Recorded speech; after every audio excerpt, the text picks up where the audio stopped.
Assalamualaikum warahmatullahi wabarakatuh. Bismillahirrahmanirrahim. Alhamdulillah, segala puji bagi Allah Subhanahu wa Ta'ala, Tuhan semesta alam, yang telah memberikan kita nikmat, iman, kesehatan, dan kesempatan untuk terus belajar dalam ketaatan kepada-Nya. Salawat serta salam semoga selalu tercurah pada Nabi Muhammad SAW, keluarga, sahabat, dan seluruh pengikutnya hingga akhir zaman. Hadirin yang dirahmati Allah Subhanahu wa Ta'ala, pada kesempatan ini izinkan saya mengajak diri saya sendiri dan kita semua untuk bersama-sama menentukan masalah yang semakin meresahkan di zaman kita, terutama di kalangan generasi muda, yaitu pergaulan bebas. Pergaulan bebas adalah bentuk interaksi yang tak terkendali antara laki-laki dan perempuan, tanpa batasan agama ataupun norma sosial.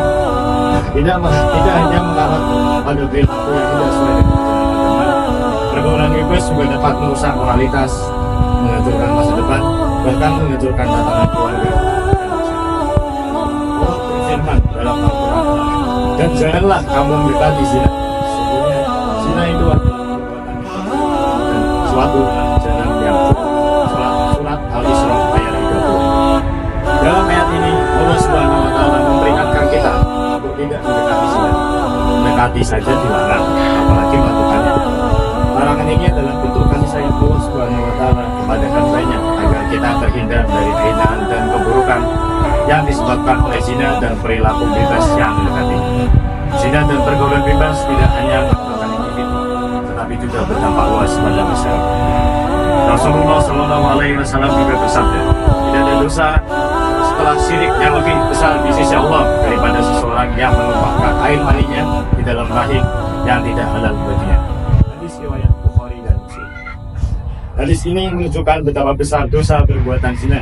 Islam melarang keras segala bentuk tindakan yang mendekati zina, seperti berdua-duaan dengan lawan jenis yang bukan mahram, berpakaian tidak sopan, atau melakukan hal-hal yang bisa membangkitkan syahwat.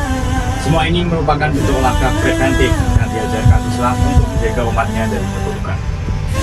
Dalam hadis lain, Rasulullah SAW bersabda, barang siapa yang beriman kepada Allah dan hari akhir, maka janganlah ia berkhalwat, berdua-duaan dengan wanita tanpa mahram, karena sungguhnya yang ketiganya adalah setan. Hadis riwayat Bukhari dan Muslim.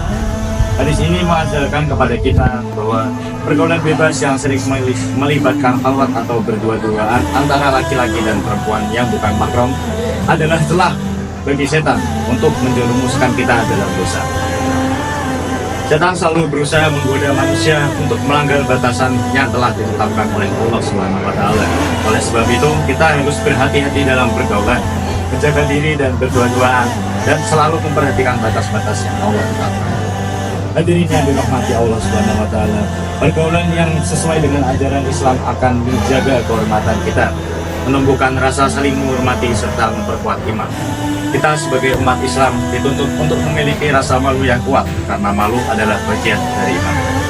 Rasulullah SAW bersabda, iman itu ada 70 lebih cabang.